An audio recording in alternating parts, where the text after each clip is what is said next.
confirmed this early, they could have duped Kenyans that they can supervise and pretend over the general elections. For the first time since the electoral history of Kenya, Iebc has confirmed that they will be using uniformed officers and plainclothes officers.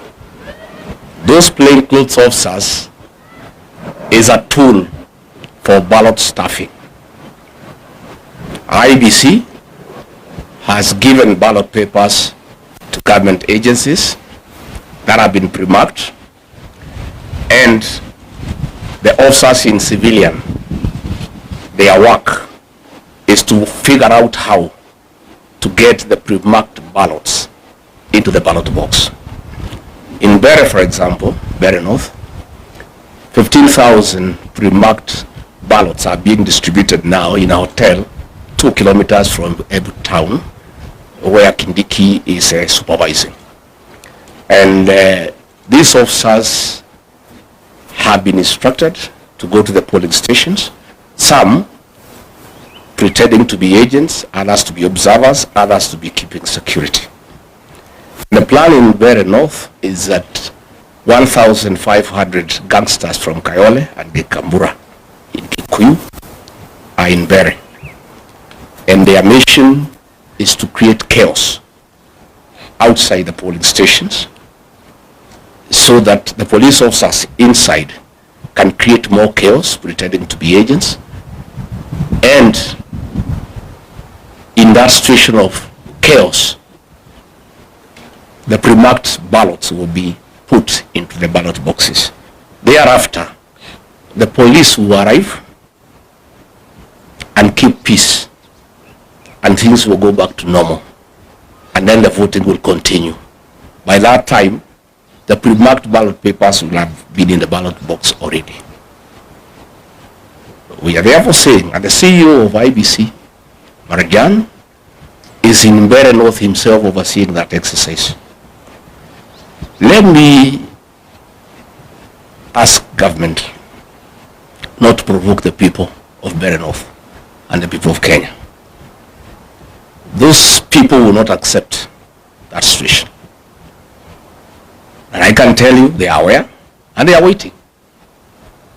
And I think for Iebc, they have lost an opportunity to work on some credibility where Kenyans can believe that they can be trusted to oversee the general election. So let me ask the people of Bere North to be vigilant, to go and vote, and hang around. And when there is a signal that the goons and the police have brought chaos, they too must come and protect their vote, because it's their right and it cannot be taken away from them. In Narok town, the governor has mobilized goons with the help of the Murang'a women rep, Betty Minor, again from Kikuyu, from Kayole, to go and intimidate members of the Kikuyu community in Narok town because they are perceived to be against government, and to make sure they do not vote. I was there on Monday. There was a lot of violence by goons under police supervision in broad daylight. And I want to ask the members of the Kikuyu community not to fear to go and vote, because they are Kenyans and they have a right to live anywhere in this country, and they have a right to vote for whoever they want to vote for. Our party has organized adequate security to escort them to go and vote, and they should do so without fear, because if they buy fear, this will set the stage for the rigging of the 2027 general election. So let us say that if William Ruto and Iebc think they will rig the 2027 general election, they will be in for a rude shock. Admittedly, I think the by-elections are a trial run on how they can rig the 2027 general election. For us, it's also very good, so that we see how they do it, so that we learn and we prepare. But I can tell you with certainty, the people of Kenya will not be intimidated to elect people they don't want. And Kenya is not Tanzania. This is a totally different country. with a very resilient population who don't buy fear and who are not easily intimidated. In Bere North, William Ruto has spent over 700 million shillings trying to bribe voters. And on the eve of the closure of the campaign period, the people of that area are through with that money. They want to go and vote their men, and that is why now they want to stuff the ballots. And it will not work, and it will not happen. And it is wrong for government officers sitting somewhere in a hotel outside Embu to think that they can go and stuff ballots into ballot boxes where the people live. It is very difficult. It's not easy. So we want to ask Iebc not to allow officers into polling stations. And we have asked our agents to demand from the presiding officer that all agents are frisked for weapons. Nobody is supposed to carry a weapon inside a polling station unless it's an officer who is uniformed. Anybody else, whether you are an agent, whether you are an electoral official, you cannot carry a firearm inside the polling station.